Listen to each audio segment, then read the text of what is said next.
द्वितीय वर्ष के सभी विद्यार्थियों का एक बार फिर राजकीय महाविद्यालय रायपुर के यूट्यूब चैनल में हार्दिक स्वागत। कल की क्लास में हमने पढ़ा था तुगलक वंश। तुगलक वंश के अंतर्गत एक महत्वपूर्ण शासक गयासुद्दीन तुगलक के बारे में अध्ययन किया था। आज हम पढ़ेंगे तुगलक वंश के सबसे महत्वपूर्ण शासक मोहम्मद बिन तुगलक के बारे में, जिनका पूर्व नाम था जूना खां। क्या नाम था? जूना खां या जोना खां भी आता है, जूना खां या जोना खां। दिल्ली के एक महत्वपूर्ण सुल्तान, दिल्ली सल्तनत के महत्वपूर्ण सुल्तान। ये इनके अपनी उपलब्धियों से ज़्यादा इनके जो चरित्र था या इनका जो व्यक्तित्व था उसको लेकर ये ज़्यादा चर्चा में है, क्योंकि अलग अलग विद्वान, क्योंकि इनके जो चरित्र था या एक तरह से इनका व्यक्तित्व था उसमें विरोधाभासी गुण थे भाई। कभी कभी तो लगता था कि ये बहुत अच्छा और भला भी शासक है, कभी कभी बहुत क्रूर लगता था। बहुत पढ़ा लिखा होता था, बहुत विद्वान था, परंतु इसने जो योजना बनाई वो असफल हो गई। तो दोनों ही चीज़ें हैं, अच्छा भी था बुरा भी था। सबसे ज़्यादा दिल्ली सल्तनत के जितने भी सुल्तान थे सबसे ज़्यादा पढ़ा लिखा, सबसे ज़्यादा विद्वान था, परंतु सबसे ज़्यादा असफल होने वाला शासक भी यही था। इसी कारण एक तरह से इसका जो व्यक्तित्व है वो दोहरा व्यक्तित्व है। शिक्षित, योग्य, भला व्यक्ति का व्यक्तित्व था, दूसरा असफल और क्रूर व्यक्ति। कुछ विद्वान इसको सौकुंदर्शी भी कहते हैं, कुछ विद्वान इसको पागल सुल्तान भी कहते हैं, कुछ इसको रक्त का पिपासु भी कहते हैं। जब ये क्रूरता पे आते थे तो रक्त पिपासु कहलाते थे, बाकी सबसे भले शासक भी कहलाते हैं। तो इनका जो व्यक्तित्व था बहुत, उसमें बहुत मिश्रण था। तो विद्वान निश्चित नहीं कर पा रहे थे कि मोहम्मद बिन तुगलक आखिर था क्या, किस तरह का शासक था। इसलिए इनके व्यक्तित्व को लेकर विद्वानों में ये एक चर्चा का विषय रहा था कि मोहम्मद बिन तुगलक का व्यक्तित्व किस तरह का था। तो आइए आज हम पढ़ते हैं मोहम्मद बिन तुगलक। मोहम्मद बिन तुगलक का एक बड़ा क्वेश्चन ज़रूर आता है अधिकांश एग्ज़ाम में। मोहम्मद बिन तुगलक की योजनाएं, उनकी सफलताएं और असफलताएं, ये एक बड़ा क्वेश्चन हमेशा बनता है। तो आप शुरू करते हैं। मोहम्मद बिन तुगलक। मोहम्मद बिन तुगलक दिल्ली सल्तनत में तुगलक वंश का शासक था। गयासुद्दीन तुगलक की मृत्यु के बाद उसका पुत्र जूना खां मोहम्मद बिन तुगलक के नाम से 1325 से लेकर 1351 ईस्वी तक शासन करता है भाई। तो 1325 में दिल्ली की गद्दी पे बैठता। पिता जो थे गयासुद्दीन तुगलक, जैसा कि हमने बताया, उनकी मृत्यु भी एक रहस्य है, बनी हुई है इतिहासकारों के मध्य। उसकी मृत्यु के बारे में भी विद्वानों में मतभेद है, अलग अलग विद्वान अपने अलग अलग राय रखते हैं। इब्न बतूता के अनुसार तो माना जाता है कि उनकी मृत्यु है वो इस षड्यंत्र के तहत जूना खां के द्वारा कराई गई थी। परंतु छोड़िए उसको, हम पढ़ते हैं आज मोहम्मद बिन तुगलक के बारे में। दिल्ली की गद्दी पे बैठता 1325 में। उनका मूल नाम उलुग खां था भाई। राजमुंदरी के एक अभिलेख में मोहम्मद बिन तुगलक जोना खां भी कहा जाता है, कि दुनिया का खान कहा गया है। ध्यान रखना, छोटा क्वेश्चन बन जाता है। किस अभिलेख में मोहम्मद बिन तुगलक को दुनिया का खान कहा है? तो राजमुंदरी अभिलेख। किस अभिलेख में? राजमुंदरी अभिलेख में। संभवतः मध्यकालीन सभी सुल्तानों में मोहम्मद तुगलक सर्वाधिक शिक्षित, विद्वान और योग्य व्यक्ति था। मैंने शुरू में बताया था, सबसे ज़्यादा पढ़ा लिखा, सबसे ज़्यादा योग्य, विद्वान व्यक्ति था, परंतु क्षणिकी भी था। बहुत अच्छा था, परंतु बहुत बार बहुत क्रूर था, वो बन जाता था। बहुत पढ़ा लिखा था, परंतु कभी भी उसकी योजनाएं ज़्यादा सफल नहीं हो पाए।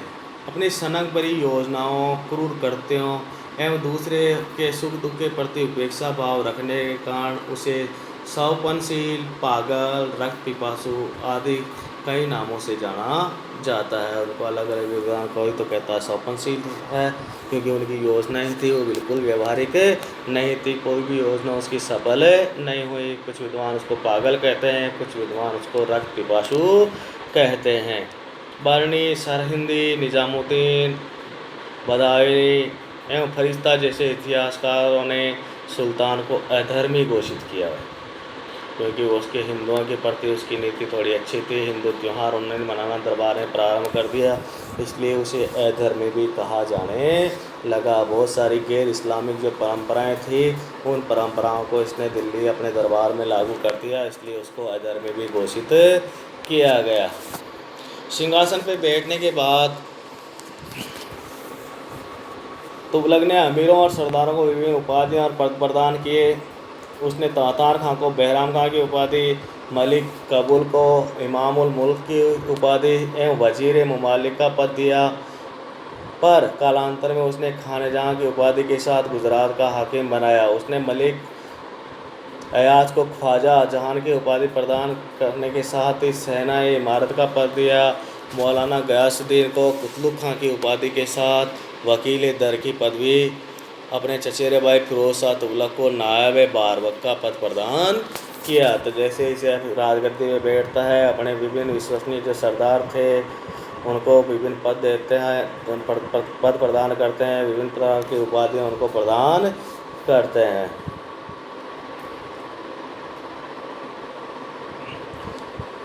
जैसा कि मैंने शुरू में बताया कि सबसे गुणवान व्यक्ति, सबसे बुद्धिमान व्यक्ति, सबसे विद्वान व्यक्ति उन्हें था मोहम्मद बिन तुगलक। तो अच्छा शिक्षित व्यक्ति था। मोहम्मद बिन तुगलक कला प्रेमी था, अनुभवी सेनापति बहुत अच्छा था। वह अरबी भाषा और फारसी भाषा का विद्वान तथा खगोल शास्त्र, दर्शन, गणित, चिकित्सा, विज्ञान, तर्कशास्त्र आदि सभी में पारंगत था। देखिए किसी तरह की कोई कमी नहीं। अच्छा सैनिक, अच्छा कला प्रेमी, अच्छा भाषाओं का ज्ञाता, खगोल शास्त्र का ज्ञाता, दर्शन शास्त्र, गणित, चिकित्सा, विज्ञान, तर्कशास्त्र सभी में पारंगत था, परंतु फिर भी वह सफल नहीं हो पाया। फिर भी वह असफल शासक रहा। अलाउद्दीन खिलजी की भांति उसने शासनकाल के प्रारंभ में उसने न तो खलीफा को अपने पद की स्वीकृति ली और न ही उलेमा वर्ग का सहयोग उसने प्राप्त किया। उलेमा वर्ग मतलब धार्मिक वर्ग, जो पुजारी वर्ग था ना इस्लाम का, उसका उन्होंने सहयोग नहीं लिया, न ही खलीफा से उन्होंने अपने पद की स्वीकृति प्राप्त की, क्योंकि यह भी अलाउद्दीन की तरह ही धर्म को राजनीति से अलग विषय मानता था। धर्म का राजनीति में किसी तरह का हस्तक्षेप स्वीकार नहीं करना चाहता था। यद्यपि बाद में ऐसा करना पड़ा, बाद में उसने मान्यता प्राप्त की, क्योंकि जब इसके समय में विभिन्न तरह के प्रकार से विद्रोह होने लगे तो इन्होंने खलीफा से अनुमति प्राप्त करने का प्रयास किया। उसने न्याय विभाग पर उलेमा वर्ग का एकाधिपत्य समाप्त कर दिया। पहले न्याय का कार्य उलेमा वर्ग के लोग करते थे, तो उनका एकाधिपत्य समाप्त कर दिया। काजी के जिस फैसले से वह संतुष्ट नहीं होता था उसे बदल देता था। जो काजी फैसला देता था, उस समय जो न्याय करने वाले अधिकारी थे उनको काजी कहा जाता था। काजी अगर फैसला देता था, अगर वो खुद संतुष्ट नहीं होता उस फैसले से, तो काजी के फैसले को बदल भी देता था। सर्वप्रथम मोहम्मद तुगलक ने ही बिना किसी भेदभाव के योग्यता के आधार पर पदों का आवंटन किया। यह बहुत महत्वपूर्ण क्वेश्चन है भाई। योग्यता के आधार पर बिना भेदभाव, हिंदू मुस्लिम का किसी तरह का जाति और धर्म का भेदभाव के बिना राज्य के पदों पर योग्य व्यक्तियों की नियुक्ति मोहम्मद बिन तुगलक के समय में हुई थी। नस्ल और वर्ग विभेद को समाप्त करके योग्यता के आधार पर अधिकारियों को नियुक्त करने की नीति अपनाई। वस्तुतः वह उस शासक का दुर्भाग्य था कि उसकी योजनाएं सफलतापूर्वक क्रियान्वित नहीं हुई, जिसके कारण इतिहासकारों की आलोचना का वह पात्र बन गया। वो ज़्यादा सफल शासक नहीं रहा। इतना विद्वान, इतना गुणी शासक होने के बावजूद भी वह शासन करने में, शासन व्यवस्था चलाने में असफल रहा। इसलिए इतिहासकार उसकी आलोचना करते हैं।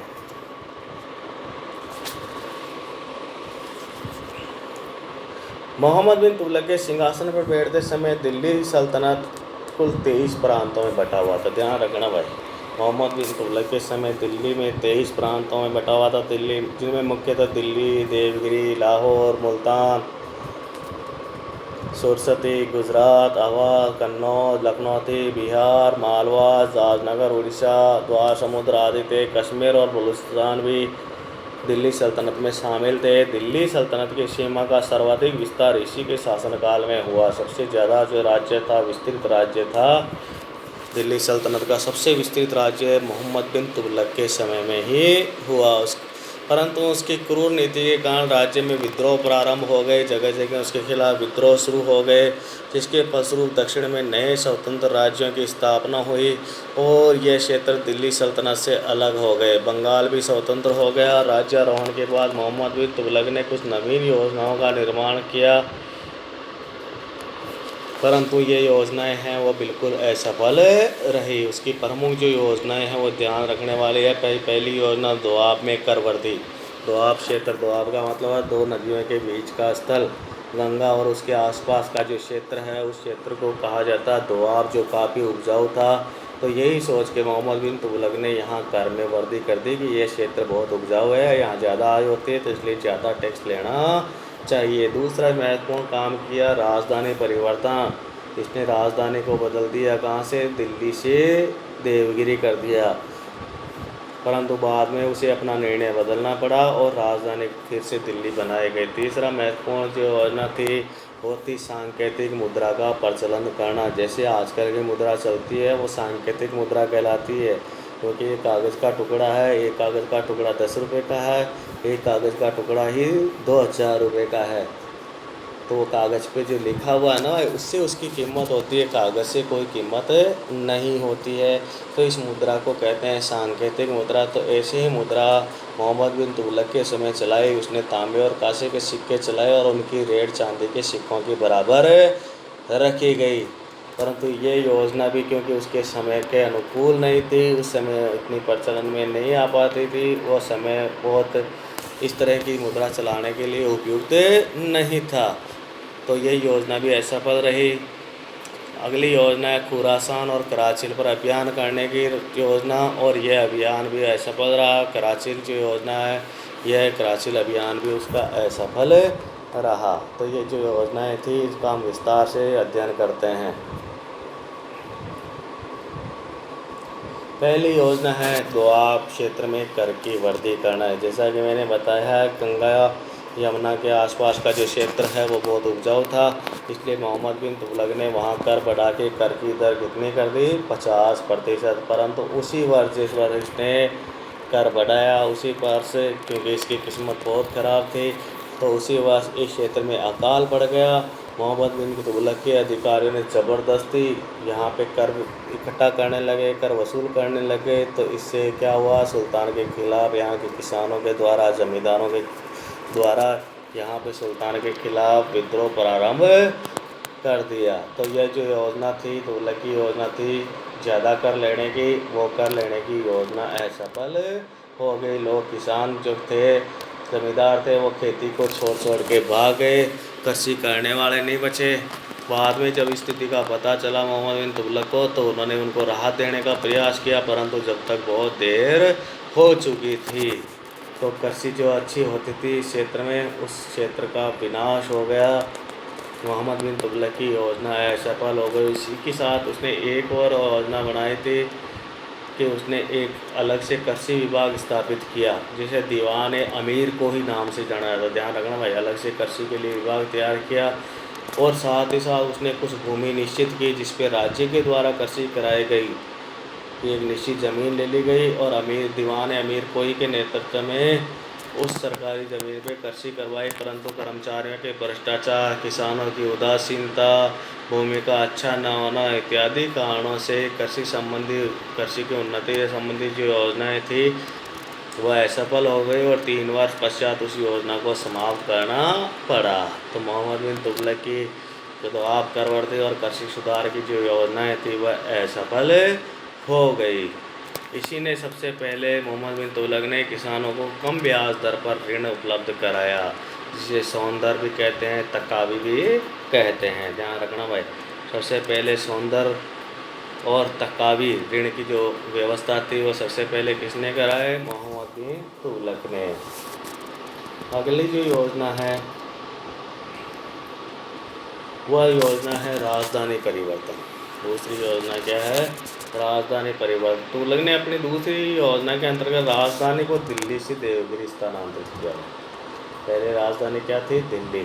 अब दिल्ली से उसने स्थानांतरित कहाँ की, दक्षिणी भारत में देवगिरी में। देवगिरी को कुव्वतुल इस्लाम भी कहा गया है। मोहम्मद कुतुबुद्दीन मुबारक खिलजी ने देवगिरी को कुतुबाबाद रखा, उसका नाम कुतुबाबाद रखा क्योंकि देवगिरी को शामिल कर लिया था कुतुबुद्दीन मुबारक खिलजी के समय में।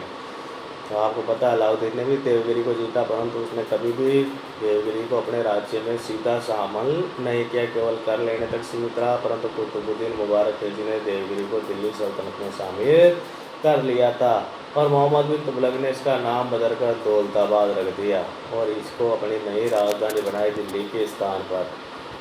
सुल्तान की इस योजना से उसकी सबसे ज़्यादा आलोचना होती है, क्योंकि जो दिल्ली के जो जितने भी दिल्ली में रहने वाले निवासी थे उन सब निवासियों को इसने देवगिरी जाने का या दौलताबाद जाने का आदेश दिया। तो इसके जो अधिकारी थे वो दिल्ली छोड़कर जाना नहीं चाहते थे। जब राजधानी परिवर्तन की तो बहुत सारी कठिनाइयों का सामना करना पड़ा। इसके कारण क्या है, लोग बहुत परेशान हुए और अंत में इसकी जो राजधानी परिवर्तन की योजना वह असफल रही और वापस से इसको अपनी योजना बदलनी पड़ी और वापस अपने राज्य की राजधानी दिल्ली बनानी पड़ी। तो अब विद्वानों में ये प्रश्न उठता है कि भाई इसने राजधानी क्यों परिवर्तित की। इस बात को लेकर भी बहुत सारे विद्वानों में विभिन्न तरह के मतभेद है। मोहम्मद बिन तुगलक की राजधानी परिवर्तन के कारण क्या थे, इसमें को लेकर इतिहासकारों में बड़ा विवाद है। फिर भी निष्कर्षतः कहा जा सकता है कि देवगिरी का दिल्ली सल्तनत के मध्य स्थित होना। पहला कारण क्या है कि देवगिरी दिल्ली थी जो राज्य के उत्तर पश्चिम सीमा पे थी, उत्तरी पश्चिम सीमा की तरफ थी। तो यहाँ आक्रमण होते थे मंगोलों के बार बार। तो वो चाहता था कि ऐसी राजधानी हो जो राज्य के या साम्राज्य के बीच में हो। तो देवगिरी को राजधानी बनाया, जिससे क्या है, मंगोल आक्रमणों से सुरक्षा हो सके राजधानी की, क्योंकि दिल्ली में बार बार मंगोलों के आक्रमण होते थे। दक्षिणी भारत की संपन्नता एक महत्वपूर्ण कारण था, क्योंकि दक्षिणी भारत का व्यापार, वाणिज्य और कृषि अच्छी थी, इसलिए वहाँ संपन्न था। तो उस वहाँ की संपन्नता को देखते हुए उसने अपनी राजधानी दक्षिणी भारत बनाई, जिसके कारण सुल्तान ने अपनी राजधानी परिवर्तन की बात सोची। मोहम्मद बिन तुगलक की योजना पूर्णतः सफल रही और 1335 ईस्वी में दौलताबाद से लोगों को दिल्ली वापस आने की अनुमति दे दी। राजधानी परिवर्तन के परिणाम स्वरूप दक्षिण में मुस्लिम संस्कृति का विकास हुआ, जिससे अंततः बहमनी साम्राज्य के उदय का मार्ग खोल दिया। तो राजधानी परिवर्तन की जो योजना थी वो भी असफल रही। तीसरी महत्वपूर्ण योजना थी सांकेतिक मुद्रा चलाने की योजना। तीसरी योजना के अंतर्गत मोहम्मद तुगलक ने सांकेतिक या प्रतीकात्मक सिक्कों का प्रचलन कराया। सिक्कों संबंधी विविध प्रयोग के कारण एडवर्ड टॉमस ने उसे धनवानों का राजकुमार कहा है। ध्यान रखना, एडवर्ड टॉमस ने मोहम्मद बिन तुगलक को क्या कहा, धनवानों का राजकुमार, क्योंकि उसने मुद्रा के क्षेत्र में, सिक्कों के क्षेत्र में महत्वपूर्ण काम किया। मोहम्मद बिन तुगलक ने दोकानी नामक सिक्के का प्रचलन कराया। वर्णी के अनुसार संभवतः सुल्तान ने राजकीय रिक्तता के कारण और अपने साम्राज्य विस्तार की नीति को सफल बनाने हेतु सांकेतिक मुद्रा का प्रचलन कराया। सांकेतिक मुद्रा के अंतर्गत सुल्तान ने संभवतः पीतल, फरिश्ता कहता पीतल और तांबे, वर्णी के अनुसार तांबे की धातुओं के सिक्के चलाए, जिसका मूल्य चांदी के रुपयों या टंकों के बराबर रखा गया। सिक्का डालने पर राज्य का नियंत्रण नहीं रहने के कारण जाली सिक्के बनाए जाने लगे। लगान जाली सिक्कों में दिया जाने लगा, जिससे अर्थव्यवस्था ठप हो गई। सांकेतिक मुद्रा चलाने की जो प्रेरणा थी वो उसको कहाँ से मिली, चीन और ईरान से मिली थी। वहाँ के शासकों ने इस प्रकार की योजनाओं को सफलतापूर्वक चलाया, उसी से प्रेरित होकर इसने चलाया। परंतु मोहम्मद बिन तुगलक की जो प्रयोग था, जो योजना थी, वह पूर्णतः असफल रही। सुल्तान को अपनी योजना को बाद में त्यागना पड़ा।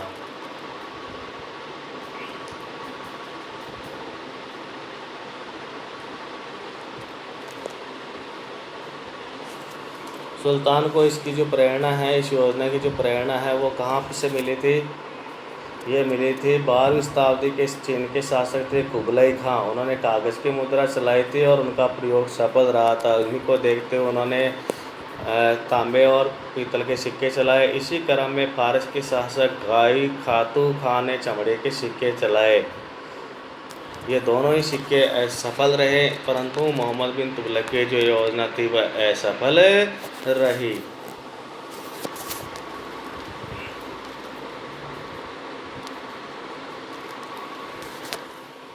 अगली महत्वपूर्ण योजना है भाई खुरासान और कराचिल अभियान। चौथी योजना के अंतर्गत मोहम्मद बिन तुगलक खुरासान और कराचिल विजय अभियान का उल्लेख किया था। खुरासान को जीतने के लिए मोहम्मद बिन तुगलक ने 3,70,000 की विशाल सेना तैयार कर ली और उनको 1 साल का अग्रिम वेतन दे दिया कि भाई अपने को वहाँ पे आक्रमण करना है। इसलिए उसने सेना बना ली और सेना को अग्रिम वेतन दे दिया।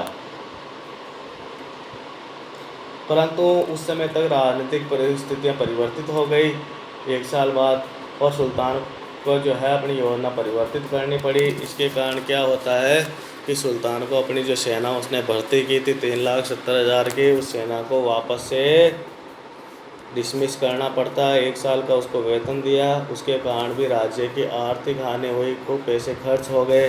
कराची अभियान किया, खुरासान अभियान तो असफल हो गया। कराची अभियान के अंतर्गत सुल्तान ने खुसरो मलिक के नेतृत्व में एक विशाल सेना पहाड़ी राज्यों को जीतने के लिए भेजा। कराची कहाँ, इसके बारे में विद्वानों को मतभेद है, परंतु ये कहते हैं कि हिमालय क्षेत्र में कोई राज्य था, वहाँ इसने आक्रमण करने का प्रयास किया। खुसरो मलिक के नेतृत्व में सेना भेजी, परंतु वह सेना जंगल में भटक गई। इब्न बतूता के अनुसार केवल 10 अधिकारी बचकर वापस आ सके, पूरी की पूरी सेना वहाँ पे नष्ट हो गई। इस प्रकार मोहम्मद बिन तुगलक की जो योजना है वह असफल रही और इसी समय तरमाश्री नामक एक मंगोल के द्वारा दिल्ली पे आक्रमण कर दिया जाता है। मुल्तान, लाहौर और दिल्ली तक के प्रदेशों को रौंद डाला। ऐसा माना जाता है कि सुल्तान ने तरमाश्री को पैसे दे के या कुछ हर्जाना दे के उसको वापस भेजा। ऐसा माना जाता है कि सुल्तान मोहम्मद तुगलक ने मंगोलों के नेता को घूस देकर वापस भेजा था। यह भी संभव है कि मंगोल नेता ने सुल्तान को दिल्ली सल्तनत को खुद ही यथास्थिति कमज़ोर करने व इसी कारण मंगोल शासन के लिए ज़मीन त्याग करने के लिए घूस दी। इस बीच जो भी हुआ मंगोल नेता के प्रति इस समझौते की नीति के कारण सुल्तान की को आलोचना का शिकार होना पड़ा। यह सही है कि इसके बाद फिर कभी मोहम्मद तुगलक के समय भारत पर मंगोलों का आक्रमण नहीं हुआ और यह भी कि अपनी महत्वाकांक्षी असफल योजना के कारण महमूद तुगलक को असफलताओं का बादशाह भी कहा जाता है।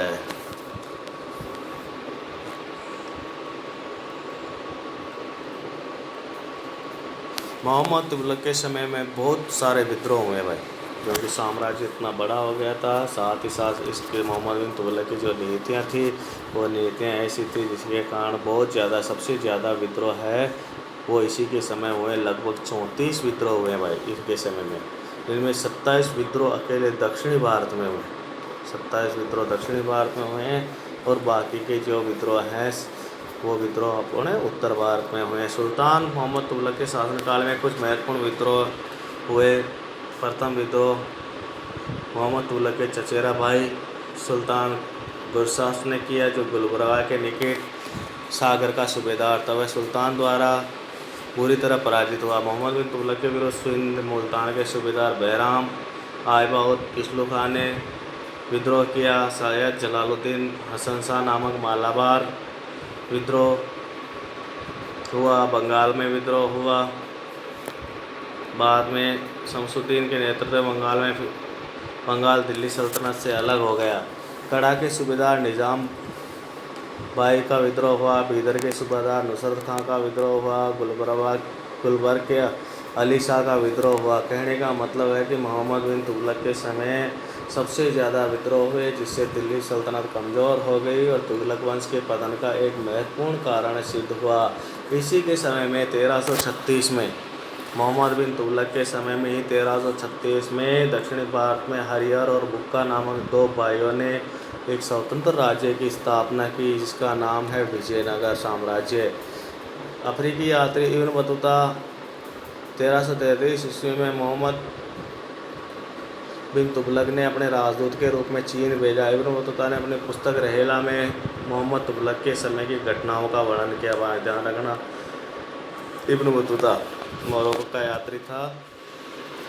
मोहम्मद बिन तुगलक के समय दिल्ली में रहता है। बाद में इसको मोहम्मद बिन तुगलक राजदूत बना के चीन भेजते हैं 1333 में। इन्होंने अपनी पुस्तक लिखी रहेला और इसमें मोहम्मद बिन तुगलक के काल की घटनाओं का वर्णन किया गया। मोहम्मद बिन तुगलक धार्मिक रूप से सहिष्णु था। जैन संत जिन प्रभु सूरी को दरबार में बुलाकर सम्मान प्रदान किया। मोहम्मद बिन तुगलक दिल्ली सल्तनत का प्रथम सुल्तान था जिसने हिंदू त्योहारों होली और दिवाली में भाग लिया। दिल्ली के प्रसिद्ध सूफी संत शिहाबुद्दीन को दीवान ए मुस्तगराज नियुक्त किया। शेख मुइजुद्दीन को गुजरात का गवर्नर तथा सैयद कलामुद्दीन अमीर किरामानी को सेना में नियुक्त किया। शेख निज़ामुद्दीन चिराग दिल्ली सुल्तान के विरोधियों में से एक थे।